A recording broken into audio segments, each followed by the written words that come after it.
Hi everyone, welcome to PR studies. जैसा कि आप लोग पिक में देख पा रहे होंगे, ये हिस्ट्री का थर्ड वीडियो है, आपका पार्ट थर्ड है। 2 वीडियो हिस्ट्री पे आ चुके हैं। हम लोग मॉडर्न हिस्ट्री की बात कर रहे हैं। एंशिएंट और मेडवल हिस्ट्री को हम लोग बाद में कवर करेंगे, लेकिन ज़्यादातर क्वेश्चन मॉडर्न हिस्ट्री से आते हैं, तो हम लोग मॉडर्न हिस्ट्री पे इंडियन नेशनल मूवमेंट, जो कि यूपीएससी का आपका सिलेबस भी है, ठीक है, सिलेबस में भी दिया है इंडियन नेशनल मूवमेंट, तो हम लोग उसी पे बात कर रहे हैं, जहाँ से क्वेश्चन सबसे ज़्यादा बनते हैं। आज के वनडे एग्ज़ाम जितने भी हैं, सबसे ज़्यादा मॉडर्न हिस्ट्री से आते हैं क्वेश्चन। तो हम लोगों ने जो पिछले 2 वीडियो थे, उनमें हम लोग कांग्रेस की स्थापना और कुछ अधिवेशन को लेकर बात कर चुके हैं। 1857 का जो क्रांति हुई थी, उस पर भी बात कर चुके हैं। तो आज हम लोग बात करेंगे 1905 के बंगाल विभाजन से, ठीक है। तो हम लोग अपना वीडियो शुरू करने से पहले आपसे एक बात बोलेंगे कि जो लोग भी सपोर्ट कर रहे हैं, जो लोग भी वीडियो देख रहे हैं, उनके लिए दिल से थैंक यू। और आप लोगों का ये जो सपोर्ट है वो बहुत मायने रखता है, और आप लोगों को दिल से थैंक यू। तो आज हम लोगों का जो वीडियो है वो बंगाल विभाजन पे होने वाला है, तो बिना देरी करें हम लोग शुरू करते हैं। देखिए, जब बंगाल विभाजन हुआ तो उसके विरोध में एक आंदोलन चलाया गया। उसी का नाम था बंग भंग आंदोलन, या स्वदेशी आंदोलन, या बहिष्कार आंदोलन। ये तीनों ही नाम एक ही आंदोलन के नाम हैं, तो आपको कंफ्यूज नहीं होना है। क्वेश्चन जो है किसी भी नाम से आपसे पूछ सकता है, ठीक है। तो ये बंग भंग आंदोलन या स्वदेशी आंदोलन या बहिष्कार आंदोलन एक ही आंदोलन के नाम है, ठीक है। तो आपको ये बात समझनी है। अच्छा, अब इनके बारे में थोड़ा सा इसकी पृष्ठभूमि जान लेते हैं कि क्या था। आप लोगों ने पिछले वीडियो में देखा ही होगा, गर्म दल और नरम दल जो था, उनके नेता थे। तो इनमें क्या एक बेसिक डिफरेंस था कि जो नरम दल जो था, उदारवादी जो युग था, उसमें उसके जो नेता थे कौन कौन से थे, ठीक है। तो उसमें गोपाल कृष्ण गोखले थे, बदरुद्दीन तैयब जी थे, दादा भाई नौरोजी थे। इन लोग क्या करते थे, सरकार के समक्ष मांगे रखते थे। अगर नहीं मानते थे तो फिर मांगे रखते थे। कोई बहिष्कार, कोई आंदोलन या किसी तरीके का कुछ नहीं करते थे। लेकिन इसके विपरीत में जो गर्म दल था, 1905 से लेके 1919 तक जो रहा, इसके जो नेता थे लाल बाल पाल, लाला लाजपत राय, बाल गंगाधर तिलक, बिपिन चंद्र पॉल, अरविंद घोष। ये लोग क्या करते थे, अगर सरकार के समक्ष मांग रखे, नहीं मानेंगे तो आंदोलन करेंगे, बहिष्कार करेंगे, ठीक है। और इन लोगों ने जो नरम दल था, उसके जो राजनीति है उसको भिखमंगी राजनीति कहा, ठीक है। तो भिखमंगी राजनीति बोला है जो गर्म दल के नेता थे उन लोगों ने नरम दल के नेताओं को, ठीक है। तो ये मैं इसलिए बता रहा हूँ, हालांकि इस पर हम लोग पहले बात कर चुके हैं, लेकिन इसलिए बता रहा हूँ क्योंकि इसकी पृष्ठभूमि भी कहीं ना कहीं से, देखो यहीं से आंदोलन शुरू हो रहा है ना, तो इसकी पृष्ठभूमि में इसका भी एक थोड़ा सा रोल रहता है। अब हम लोग बात कर रहे हैं बंग भंग या स्वदेशी आंदोलन या बहिष्कार आंदोलन की, ठीक है। देखिए क्या था उस टाइम पे, जिस टाइम पे ये विभाजन नहीं हुआ था, या जो अविभाजित बंगाल था, वो एक बहुत बड़ा क्षेत्र था। आधुनिक अगर क्षेत्र के हिसाब से आप आइडिया लगा सकते हो कि बिहार, पश्चिम बंगाल, झारखंड, उड़ीसा, बांग्लादेश, ये पूरा ये क्षेत्र मिला के इन सभी को बंगाल कहा जाता था, ठीक है। तो इतने बड़े क्षेत्र में स्वाभाविक सी बात है कि जब राष्ट्रीय भावना भी कोई भी चीज़ है कि जो लोगों का एक राष्ट्रीय भावना के प्रति अपना प्यार भी और बहुत ज़्यादा यूनिटी भी वहाँ पे हो रही थी, ठीक है। तो वहाँ पे क्या था, उस समय का जो गवर्नर जनरल था वो था लॉर्ड कर्जन। क्या नाम था उनका? कर्जन। तो इन्होंने, कर्जन साहब ने क्या किया, इन्होंने ये तर्क दिया बंगाल विभाजन के लिए कि इतने बड़े क्षेत्र में प्रशासन को चलाने में थोड़ी सी तकलीफ़ होती है, प्रशासन सही से काम नहीं कर पाता है, तो इस वजह से हम इसका विभाजन कर रहे हैं। इनका एक बस सीधा ही सही था कि इतने विशाल क्षेत्र में, विशाल क्षेत्रफल है, विशाल जनसंख्या है, तो यहाँ पर प्रशासकीय जो काम थे या जो प्रशासन हम लोग देना चाहते हैं वो बेहतरी से नहीं दे पा रहे हैं। तो इनका ये उल्लेख था, इसलिए इन्होंने बंगाल का विभाजन करने के लिए बंगाल विभाजन का प्रस्ताव पारित कर दिया। अब एक चीज़ देखिए, बंगाल विभाजन की घोषणा जो है 19 जुलाई 1905 को हो जाती है। बंगाल विभाजन की घोषणा कब होती है? 19 जुलाई 1905 में। तो ये भी क्वेश्चन होता है, घोषणा होती है 19 जुलाई 1905 में, किसके शासनकाल में? कर्जन के शासनकाल में। तो डायरेक्टली क्वेश्चन पूछा है, ठीक है। अब हम लोग थोड़ा सा और जानते हैं। अच्छा, ये तो तर्क कर्जन का था, लेकिन सच्चाई इसके बिल्कुल विपरीत थी। असल में इतने बड़े क्षेत्र में, बिहार, पश्चिम बंगाल, झारखंड, उड़ीसा, बांग्लादेश, ये सारा तब बंगाल में आता था। इतने बड़े क्षेत्र में राष्ट्रवाद एक तरीके से आप समझ लीजिए चरम पे हो रहा था, मतलब यहाँ पर राष्ट्रवाद बहुत ज़्यादा बढ़ रहा था। जो उभरता हुआ राष्ट्रवाद था, ये बंगाल जो है राष्ट्रीयता की भावनाओं को जो है आगे ले जाने में पूरा एक तरीके से गढ़ बन चुका था। आप ऐसे कह सकते हो सिंपल भाषा में कि राष्ट्रवाद का गढ़ बन चुका था। बंगाल जो था वो राष्ट्रवाद का गढ़ बन चुका था। तो क्या हुआ, जब राष्ट्रवाद का ये गढ़ बन गया तो इसका जो डर है वो कहीं ना कहीं राष्ट्रवाद का ये क्या बन गया था, गढ़ बन गया था। तो कहीं ना कहीं पे अंग्रेज़ों को या जो वहाँ तब के तत्कालीन जो शासनकर्ता थे उन लोगों के मन में इस चीज़ का भय कहीं ना कहीं पे हो गया कि अगर हम इसको नहीं रोका गया तो ये आगे चल के हमारे लिए बहुत मुसीबत होने वाली है, क्योंकि तब तक जो है लोग बहुत जागरूक हो चुके थे। तो इसी चीज़ को, इसी मतलब राष्ट्रवाद को कम करने के लिए लॉर्ड कर्जन ने क्या किया था, लॉर्ड कर्जन ने बंगाल विभाजन का फैसला किया। तो 19 जुलाई 1905 को घोषणा होती है बंगाल विभाजन की, और उसी के विरोध में 7 जुलाई 1905 के कलकत्ता के टाउन हॉल में कासिम बाजार के, इस फैक्ट है थोड़ा सा जान लेते हैं, कलकत्ता के टाउन हॉल में कासिम बाजार के महाराजा मणिंद्र चंद्र नंदी की अध्यक्षता में एक विशाल सभा का आयोजन किया गया। यहाँ पर विदेशी सामानों के बहिष्कार का प्रस्ताव पारित कर दिया गया।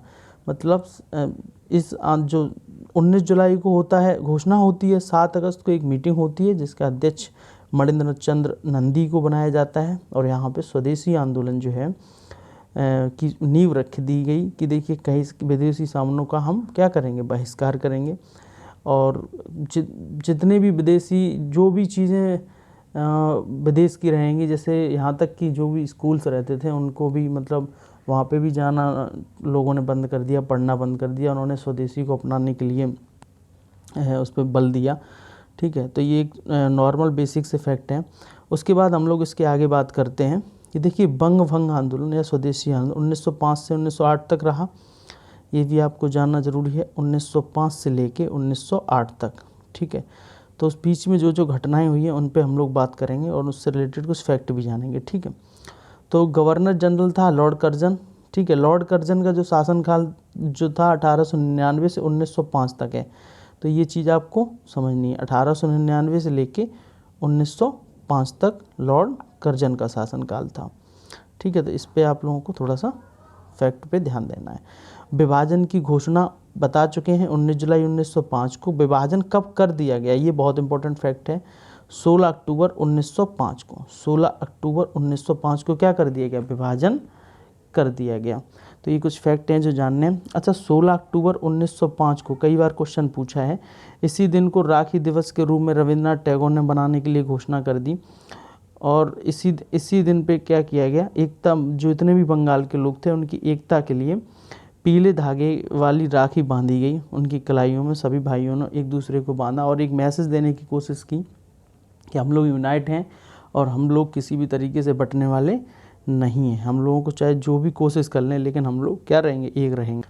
तो रविंद्रनाथ टैगोर ने इस चीज़ को बोला है, रविंद्रनाथ जी ने बोला कि बंगाल इन दिनों कठिन दौर से गुजर रहा है। बंगाल का विभाजन तो कर दिया गया है परंतु ईश्वर ने हमें अलग नहीं किया है। ठीक है, तो उन्होंने और इसी के तहत उन्होंने ये जो पीले धागे वाली राखी थी वो एक दूसरे को बांधी, जिससे एक दूसरे के अंदर एक भाईचारे की क्या जाए, भावना जाए और यूनिटी बनी रहे। तो अब अच्छा इसके बारे में थोड़ा सा और फैक्ट जानते हैं कि लॉर्ड कर्जन ने जो विभाजन किया था वो 2 भागों में किया था बंगाल का। तो पहला भाग था पूर्वी बंगाल। ठीक है, पूर्वी बंगाल जिसमें असम का क्षेत्र आता था, चटगांव, ढाका एवं राजशाही, इतना क्षेत्र जो था पूर्वी बंगाल में बांट दिया गया। ठीक है, और इसकी जो राजधानी थी पूर्वी बंगाल की, वो राजधानी ढाका में बनाई जाती है। ठीक है, ढाका इसकी राजधानी। कुछ फैक्ट हैं, इनको डायरेक्टली पूछा जाता है तो याद करना भी ज़रूरी है। और इसका जो पूर्वी बंगाल था, इसका लेफ्टिनेंट गवर्नर बनाया गया जो प्रथम, वो था ब्लूमफील्ड मूलर। यहाँ पे वहाँ छूटा हुआ है तो आप कर सकते हो ब्लूमफील्ड मूलर। ठीक है, इस पे थोड़ा सा ध्यान देना, ब्लूमफील्ड मूलर। ठीक है, अब इसका जो दूसरा भाग था वो इसकी राजधानी कलकत्ता बनाया गया। दूसरा शेष जो भाग था उसकी राजधानी कलकत्ता बनाया गया। इसका प्रथम लेफ्टिनेंट गवर्नर एंड्रयू फ्रेजर को बनाया गया। तो ये कुछ फैक्ट थे जिन पे हम लोगों ने बात की। ठीक है, अब हम लोग थोड़ा सा इसके बाद बात करते हैं। देखिए स्वदेशी आंदोलन का जब ये हो रहा था ये आंदोलन, तो इसके क्या क्या प्रभाव पड़े लोगों पे, या मतलब जो इसके सरकार पे क्या प्रभाव पड़े, उन सब चीज़ों के बारे में थोड़ा सा हम लोग जानने की कोशिश करते हैं। अच्छा, जो गर्म दल के नेता थे, यहाँ पे ये चीज़ जाननी ज़रूरी है कि जो गर्म दल के नेता थे, गर्म दल का मतलब बाल पाल और ये लाल बाल पाल, लाला लाजपत राय, बाल गंगाधर तिलक, विपिन चंद्र पाल, अरविंद, मतलब इस कम्युनिटी के जितने नेता थे, इन लोगों ने मतलब जो ये बंगाल विभाजन का जो बंग भंग आंदोलन है, स्वदेशी आंदोलन है, इसको प्रसार को लेके इनका नरम दल के नेताओं से क्या हो गया, मतभेद हो गया। ये लोग ये चाहते थे कि ये मतलब ये जो आंदोलन है वो पूरे भारत में मतलब युवाओं को इसमें शामिल कर लिया जाए, मतलब ये बहुत बड़े स्तर पे ये आंदोलन चले, ठीक है, और मतलब एक बड़े स्तर पे इस आंदोलन को प्रचार प्रसार हो और बड़े आंदोलन पे ये चले। लेकिन वहीं पे जो नरम दल के जो नेता थे, नरम दल के जो लोग थे, वो लोग इसको बंगाली तक सीमित रखना चाहते थे। तो कुछ मतभेद थे आपस में, तो इसके बारे में थोड़ा सा हम लोग और जानेंगे। तो जब मतभेद थे तो 1907 में कांग्रेस का पहला विभाजन होता है। ये चीज़ समझनी है, गर्म दल और नरम दल में, ठीक है। तो ये कांग्रेस का प्रथम विभाजन 1907, बहुत बार क्वेश्चन पूछा गया है इनका, बस यही इन दोनों में मतभेद हो गए कि नहीं भाई ये लोग पूरे स्तर पर रखना चाहते थे, जबकि जो है इसके बारे में हम लोग 1907 के कांग्रेस अधिवेशन के बारे में आगे बात करेंगे, ठीक है। बस यहाँ पे इतना जानना ज़रूरी है कि विभाजन हो गया था गर्म दल और नरम दल में। इसके बारे में हम और बात करेंगे डिटेल से आगे आने वाले, अभी थोड़ा सा इसी में आगे चल के। तो देखिए क्या था कि अब जब इतना भयानक आंदोलन हुआ कि मतलब पूरे बंगाल जो है यूनाइट होके जब पूरी तरीके से हावी हुआ, तो जो सरकार से या जो अंग्रेज़ थे वो लोग क्या थे, घबरा गए इस चीज़ से। तो उन्होंने इस नेतृत्व को या इस आंदोलन को बुरी तरह कुचलने का प्रयास किया, ठीक है। उन्होंने भी कोई कसर नहीं छोड़ी कि इस आंदोलन को कैसे भी तोड़ दिया जाए, क्योंकि जो नरम दल था वो तो मतलब ज़्यादा एग्रेसिव नहीं था, जो गर्म दल था वो इसमें क्या था, बढ़ चढ़ के हिस्सा ले रहा था। और जब खूब मतलब पूरे अंग्रेज़ों के द्वारा पूरी दबाव के साथ इसको क्या, इस आंदोलन को ख़त्म करने की कोशिश की जाने लगी। अच्छा, क्या था कि जब ये अंग्रेज़ों ने जब इस चीज़ को जब इसको दबाने की कोशिश की, तो क्या होता है इसमें कि जो भी गर्म दल के नेता थे, क्या थे, जो भी गर्म दल के नेता थे, उन पे सबसे ज़्यादा इन्होंने अपना अत्याचार करना शुरू किया, या उन पे सबसे ज़्यादा प्रेशर बनाया कि इस आंदोलन को किसी तरीके से ख़त्म किया जाए। तो इसी क्रम में इन्होंने क्या किया, जो बाल गंगाधर तिलक थे बाल गंगाधर तिलक, इनको क्या किया, इनको अरेस्ट करके 6 वर्ष की सज़ा दे दी गई और मांडले जेल में इनको भेज दिया गया, ठीक है। वहीं पे तिलक साहब ने, जो बाल गंगाधर तिलक थे, उन्होंने गीता रहस्य नामक एक पुस्तक की रचना करी थी। गीता रहस्य नामक एक पुस्तक की रचना करी थी, जो कि किस भाषा में थी, मराठी भाषा में थी। ये कुछ फैक्ट हैं जो बहुत ही इंपॉर्टेंट हैं आपको किसी भी एग्ज़ाम के लिए, ठीक है। आप ये ना सोचना कि यूपीएससी, ये किसी के लिए, मैं जूम कर देता हूँ। 6 वर्ष की सज़ा, मांडले जेल में डाल दिया गया तिलक साहब को, बाल गंगाधर तिलक। गीता रहस्य की रचना मराठी भाषा में की थी। अच्छा, बाल गंगाधर तिलक थे, इन्होंने अपने जीवन काल में 2 और प्रसिद्ध किताबें लिखी, बुक्स लिखी। वो बुक्स के नाम जान लेते हैं। एक थी the Arctic home of the Vedas, the Arctic home of the Vedas, ठीक है, और एक थी ओरायन। 3 किताबें हो गई, गीता रहस्य, the Arctic home of the Vedas and Orion. ये 3 किताबें बाल गंगाधर तिलक थी। डायरेक्ट पूछ लेता है क्वेश्चन कभी कभी कि ये किताब किससे संबंधित हैं, ठीक है, किसने लिखी हैं। अच्छा, लाला लाजपत राय जो थे अमेरिका चले गए, दबाव बनाया गया, चले गए अमेरिका, चले गए थे उस टाइम। और जो बिपिन चंद्र पॉल थे, बिपिन चंद्र पॉल, ये सारे के सारे गर्म दल के नेताओं की बात हो रही है यहाँ पे, ठीक है। तो यहाँ पे आपको ये जानना ज़रूरी है कि जो लाला लाजपत राय तो अमेरिका चले गए थे, और बिपिन चंद्र पॉल जो थे, इन्होंने अस्थायी रूप से राजनीति से क्या ले लिया, संन्यास ले लिया। जब जो अलीपुर षड्यंत्र केस 1906 से, जो उसके बाद की बात है, जो लेकिन पहले बिपिन चंद्र पॉल पे बात कर लेते हैं कि बिपिन चंद्र पॉल जो थे अस्थायी रूप से राजनीति में संन्यास ले लिया इन्होंने, ठीक है। अब जो अरविंद घोष थे, ठीक है, इन्होंने अलीपुर षड्यंत्र केस 1906 में, अलीपुर षड्यंत्र केस 1906 में बरी होने के बाद अंग्रेज़ों ने इनको बरी कर दिया। उसके बाद ये क्या, कहाँ चले गए, फ्रांसीसी बस्ती, जो फ्रांसीसी बस्ती थी पांडिचेरी चले गए, वहाँ पे ये एक दार्शनिक बन गए और वहीं पे इन्होंने एक ओरिवल आश्रम की क्या की, स्थापना की। ये बहुत ही इंपॉर्टेंट क्वेश्चन है, पूछा हुआ है कई बार कि ओरिवल जो आश्रम है, ओरिवल आश्रम, ये इसके स्थापना किसने की थी, तो अरविंद घोष ने। किसने की थी, अरविंद घोष ने।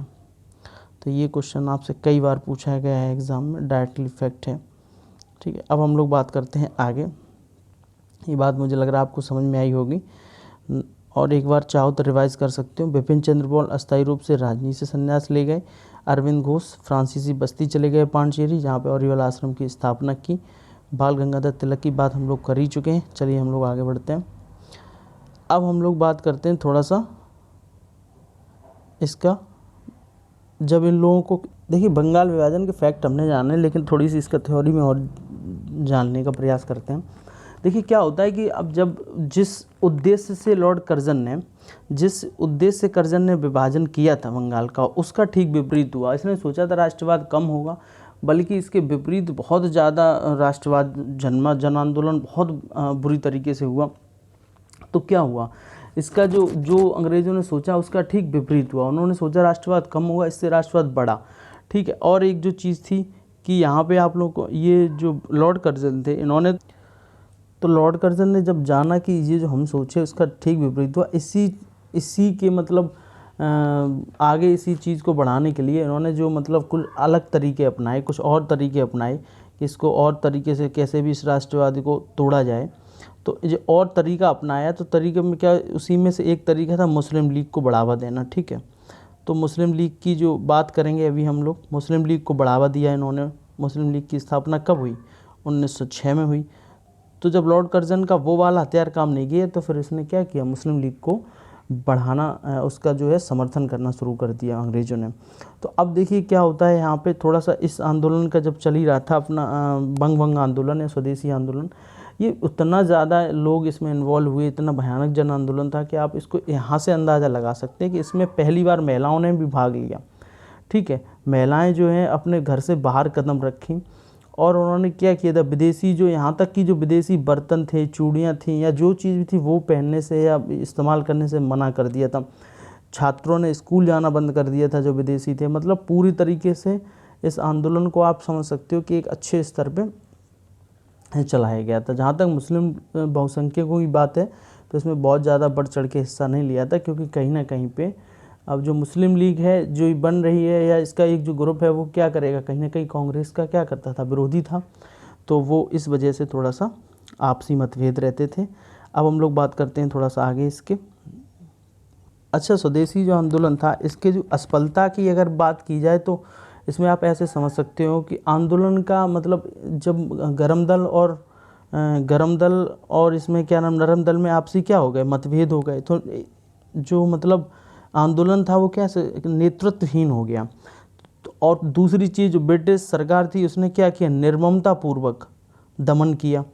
उसी में आप लोगों ने देखा होगा, बाल गंगाधर तिलक को क्या कर दिया, वहाँ से 6 साल के लिए जेल में डाल दिया। पूरी तरीके से उन्होंने दबाने की कोशिश की, और सबसे बड़ी चीज़ आपसी मतभेद इनका हो जाना। ठीक है, अब हम लोग बात करते हैं कि जब लॉर्ड कर्जन ने, जब इनका बंगाल विभाजन का जो चीज़ थी उस पर नहीं, जब इनका राष्ट्रीय भावना कमज़ोर नहीं हो सकी, तो इसने और भी हथकंडे अपनाए, जिसमें से मुस्लिम लीग को बढ़ावा देना इनका एक वो था। तो इसको अब हम लोग मुस्लिम लीग पे बात कर लेते हैं थोड़ा सा कि मुस्लिम लीग क्या। देखिए क्या होता है कि ब्रिटिश सरकार के सहयोग से ये क्या होता है, 1 अक्टूबर 1906 में, यहाँ पे देख लो थोड़ा सा इसको, 1 अक्टूबर 1906 में क्या हुआ, 35 मुसलमानों का एक शिष्टमंडल जो है आगा खां के नेतृत्व में लॉर्ड मिंटो से शिमला में क्या करता है, मुलाकात करता है। मुस्लिम लीग की बात कर रहे हैं हम लोग। तो 1 अक्टूबर 1906 में 35 मुसलमानों का शिष्टमंडल आगा खां के नेतृत्व में लॉर्ड मिंटो से क्या करता है, शिमला में मुलाकात करता है। ठीक है, अब क्या था, जो मुस्लिम लीग थी इसकी कुछ मांगें थी, इन्होंने अपनी कुछ मांगें रखी। इन्होंने अपना शिष्टमंडल जो था उन्हें वायसराय को बताया कि मुसलमानों की राजभक्ति का विश्वास दिया कि हम लोग एकदम मतलब आपका साथ देंगे, और इन्होंने कुछ मांगें रखी। इन्होंने एक मांग रखी कि मुसलमानों को उनके राजनीतिक महत्व और साम्राज्य की रक्षा में की गई सेवाओं के आधार पर व्यवस्थापिका सभाओं में स्थान दिया जाए। ठीक है, व्यवस्थापिका सभाओं में स्थान दिया जाए। दूसरा था नौकरियों में उचित प्रतिनिधित्व की व्यवस्था की जाए। हाईकोर्ट और जो उच्च न्यायालय हुआ करते थे उसमें क्या था, मुस्लिम जो न्यायाधीश थे उनकी बहाली की मांग कर दी। हाईकोर्ट और अन्य न्यायालय में मुस्लिम न्यायाधीशों की बहाली की मांग कर दी। पृथक निर्वाचक मंडल की स्थापना करने के लिए इन्होंने बात रखी। तो सबसे बड़ा यही था, आगे चल के पृथक निर्वाचन प्रणाली जो थी वो आगे आएगी, इसको बहुत इंपॉर्टेंट रोल था इसका। अब हम लोग बात कर लेते हैं। अच्छा, इनकी जो मांग थी, इन्होंने जो मांग रखी कि ये जो 3-4 मांग रखी इन्होंने, अंग्रेज़ों का क्या था कि उनको तो केवल विभाजन करवाना था, फूटो और राज्य करो वाली चीज़ थी। तो उन्होंने तो वही उसी को अपनाया और इसको क्या किया, पूर्ण मतलब इनको समर्थन दे दिया और कहा कि नहीं नहीं, आपकी मांगें बिल्कुल जायज़ हैं और आप लोग जो भी मांग रहे हो वो बिल्कुल आपकी पूरी होनी चाहिए, ठीक है। और अंग्रेज़ों ने इनको क्या किया, पूरी तरीके से इनको अंग्रेज़ों ने बढ़ावा दिया कि नहीं, आपकी मांगें क्या हैं, एकदम जायज़ हैं और आप लोग जो है बिल्कुल सही मांग कर रहे हो। तो इसी से मुसलमान लोग जो थे, मुस्लिम संगठन जो थे वो क्या हुए, बहुत खुश हुए। और उन्हीं में से एक जो थे, जो ढाका के नवाब सलीमुल्लाह खां थे, ढाका के नवाब जो थे सलीमुल्लाह खां, ये जो है इसमें शिमला समझौते में नहीं जा पाए थे। शिमला समझौता नहीं, जो शिमला में मतलब जो ये शिष्टमंडल मिलने गया था उसमें ये नहीं जा पाए थे। लेकिन जो है इन्होंने 1906 ईस्वी में 1906 में क्या किया, ढाका में ही क्या किया, एक ऑल इंडिया मुस्लिम कॉन्फेडरेंसी की गठन कर दिया, गठन करने की योजना बनाई, ऑल इंडिया मुस्लिम कॉन्फेडरेंसी की। तो क्या होता है इसी में जो है, इसकी आगे चल के क्या होता है कि इसमें जो है एक उसके नवाब थे, ढाका के एक नवाब होते हैं जिन्होंने जो है 30 दिसंबर 1906 में, इनकी डेट आपको याद रखनी है, 30 दिसंबर 1906 में ढाका के नवाब बकार उल मुल्क की अध्यक्षता में एक मीटिंग होती है, जिसमें क्या होता है कि मुस्लिम लीग का, यहीं से क्या आप समझ सकते हो कि यहीं पे मुस्लिम लीग की क्या हुई, स्थापना हुई है, मुस्लिम लीग के अस्तित्व में आई, ठीक है। तो ये चीज़ होती है। तो इसका जो प्रथम अध्यक्ष था मुस्लिम लीग का, जो मुस्लिम ऑल इंडिया मुस्लिम लीग नामक एक संगठन अस्तित्व में आया, ठीक है। अब इसका जो मुस्लिम लीग, इसका पहला जो अध्यक्ष था वो किसको बनाया गया था, वकार उल मुल्क मुश्ताक हुसैन को। वकार उल मुल्क, इसको हटा देते हैं, वकार उल मुल्क मुश्ताक हुसैन को, ठीक है। और प्रथम जो स्थायी अध्यक्ष बनाया गया था वो आगा खां को बनाया गया था, ये चीज़ समझनी है। तो आप इस प्रकार आप कह सकते हो कि 30 दिसंबर 1906 में आगा खां और ढाका के नवाब सलीमुल्लाह, इसमें देखो कई लोगों का एक साथ सहयोग था मुस्लिम लीग में, तो ये चीज़ आपको समझनी है, ठीक है। कि इस पर 30 दिसंबर 1906 ये जो डेट लिखी है, ठीक है। जो ढाका के नवाब थे सलीमुल्लाह, हाँ, और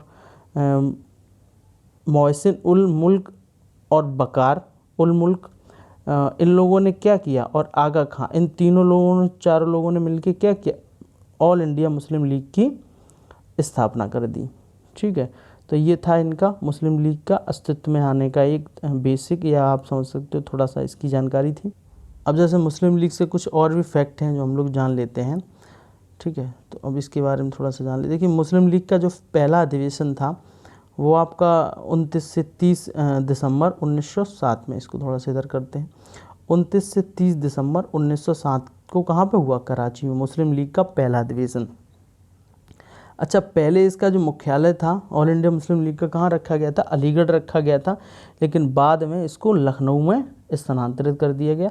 पहले अलीगढ़, बाद में इसका लखनऊ ट्रांसफ़र कर दिया गया। तो ये डायरेक्ट वनडे एग्ज़ाम में क्वेश्चन पूछे जाते हैं, कुछ फैक्ट हैं ये, तो इन फैक्ट को मतलब हम लोगों को जानना ज़रूरी है, तो मैं इसीलिए इसको बता दिया, ठीक है। अब हम लोग आगे बात करते हैं। देखो, अब मुस्लिम लीग की स्थापना हो जाती है, तो अब हम लोग 1906 तक पे बात आई। अब कुछ चीज़ें और हैं जो हम लोगों को जाननी है, ठीक है। इस बीच में और क्या क्या हुआ, देखिए, जो एक चीज़ और यहाँ पे जान लेते हैं कि जो बंगाल विभाजन था वो 1905 से लेकर 1908 तक हुआ। इसके बीच में जो जो घटनाएं हुई, 1906 में मुस्लिम लीग की स्थापना होती है, तो और भी कुछ प्रमुख घटनाएं हैं जो डायरेक्ट कुछ पूछी गई हैं, उस पर थोड़ा सा बात कर लेते हैं। तो देखिए, एक 1906 में क्या होता है, 15 अगस्त 1906 में, 15 अगस्त, इसको आप चाहो तो अलग से नोट कर सकते हो, 15 अगस्त 1906 में राष्ट्रीय शिक्षा परिषद का गठन होता है। किसका होता है? राष्ट्रीय शिक्षा परिषद का गठन हुआ आपका, शिक्षा परिषद का गठन होता है 15 अगस्त 1906 को। तो ये कुछ फैक्ट हैं जो आपको जानने हैं। 15 अगस्त 1906। अच्छा, इसी आंदोलन में विपिन चंद्र राय जो थे, इन्होंने बंगाल केमिकल फैक्ट्री की भी रचना करी थी, ठीक है, स्थापना करी थी। अब यहाँ पे एक चीज़ जो बहुत इंपॉर्टेंट फैक्ट है वो आपको जानना है कि इसी आंदोलन के दौरान जो है रविंद्रनाथ टैगोर ने 1906 में रविंद्रनाथ टैगोर ने एक अमार सोनार बंगला जो आज भी बांग्लादेश का क्या है, राष्ट्रीय गीत है, उसकी रचना करी थी। ये चीज़ भी फैक्ट बहुत जानना ज़रूरी था। रविंद्रनाथ टैगोर के द्वारा अमार सोनार बंगला नामक गीत की रचना करी गई थी, जो कि बांग्लादेश का आज भी क्या है, राष्ट्रीय गीत है। तो ये कुछ फैक्ट थे जो जानना ज़रूरी था। चलिए अब हम लोग इसके आगे बात करते हैं, इस पर थोड़ा सा बात कर लेते हैं। अब हम लोगों को देखो 1900 मुस्लिम लीग की स्थापना के बाद हम लोगों को अब बात करनी है 1907 के सूरत कांग्रेस अधिवेशन की। तो इसको भी थोड़ा सा जान लेते हैं कि इसकी कुछ खासियतें थी, वो जान लो। तो देखिए, इस आंदोलन में सबसे पहली बार क्या हुआ, 1906 में जो 1906 में क्या होता है, कलकत्ता अधिवेशन जो हुआ था, उसमें ये तय किया गया था कि 1907 में नागपुर में अधिवेशन किया जाएगा। 1907 में नागपुर में अधिवेशन किया जाएगा। लेकिन जो नागपुर था वो उग्रपंथियों का क्या था, जो गरम दल के नेता थे उनका क्या था, गढ़ था। इसलिए एंड टाइम पे अंतिम क्षणों पे फिरोज शाह मेहता ने क्या कर दिया, इसको बदल के सूरत में अरेंज कर दिया गया। तब इसको बोला गया सूरत कांग्रेस अधिवेशन 1907 में। अच्छा, जो बाल गंगाधर तिलक थे वो सूरत के ही निवासी थे, वहीं के थे। तो जो कांग्रेस का अधिवेशन का जो संविधान था वो संविधान के अकॉर्डिंग क्या होता था, जो व्यक्ति जहाँ का होता था, जहाँ से बिलोंग करता, वो उस अधिवेशन का क्या अध्यक्षता नहीं कर सकता। तो बाल गंगाधर तिलक इसकी अध्यक्षता कर नहीं सकते थे, अध्यक्ष नहीं बन सकते थे, ठीक है। तो फिर इसकी जो अध्यक्षता थी वो की किसने, तो इसकी अध्यक्षता रास बिहारी बोस ने की। बहुत इंपॉर्टेंट फैक्ट है कि 1907 में जो गरम दल और नरम दल में विभाजन हुआ सूरत में, तो उसकी अध्यक्षता रास बिहारी बोस ने की थी। इसकी जो खासियत थी वो क्या हुई, नरम दल और गरम दल जो थे उनमें क्या हो गया, विभाजन हो गया। तो जो गरम दल थे उन्होंने क्या किया, उनको क्या बोला गया, नेशनलिस्ट बोला गया, उन लोगों को नेशनलिस्ट बोल दिया गया, गरमपंथियों को। और जो नरम दल था, इन दोनों में आपसी मतभेद की वजह से ये विभाजन हुआ। अच्छा, अब इसको थोड़ा सा और जान लेते हैं, इसका एक फैक्ट। अब इसका अगर रीज़न पे बात की जाए तो रीज़न देखिए, इनके शुरू से ही पता है ना आपको कि वो भिखमंगी राजनीति बोलते थे इनको, मतलब इनका क्या था, सीधा सीधा बहिष्कार कर देते थे। अब जब नरमपंथी लोग जो थे वो चाहते थे कि ये जो बहिष्कार कार्यक्रम है ये स्वदेशी वस्तुओं के बहिष्कार तक ही सीमित रहे, मतलब जो वस्तुओं का जो भी बहिष्कार हम कर रहे हैं वो क्या वहीं तक सीमित रहे। लेकिन जो गरम दल के नेता जो लोग थे, गरमपंथी जो थे, वो इसका ये चाहते थे, वो इस अवसर को एक बड़े अवसर में बदलना चाहते थे। वो कहते थे सरकार का हम केवल वस्तुओं का ही विरोध ना करें, हम पूरी सरकार का ही बहिष्कार करें, इस आंदोलन का पूरा फ़ायदा उठाएं और सरकार के पूरा ही बहिष्कार कर दें, ठीक है। इस वजह से भी इन लोगों में आपसी क्या हुए, मतलब मतभेद हो गए। तो इस वजह से भी हुआ इन लोगों में विभाजन। और इस पे थोड़ा सा बात कर लेते हैं। ये जो विभाजन था इसका जो प्रभाव था, इसका जो परेशानी हुई वो क्या हुआ, इस राष्ट्रीय आंदोलन में भी इसके विभाजन का असर देखने को मिला। ब्रिटिश सरकार जो थी वो इन दोनों दलों के बीच क्या करना चाहती थी, बांटो और राज करो, यही उनका वो था रूल, डिवाइड एंड रूल वाला।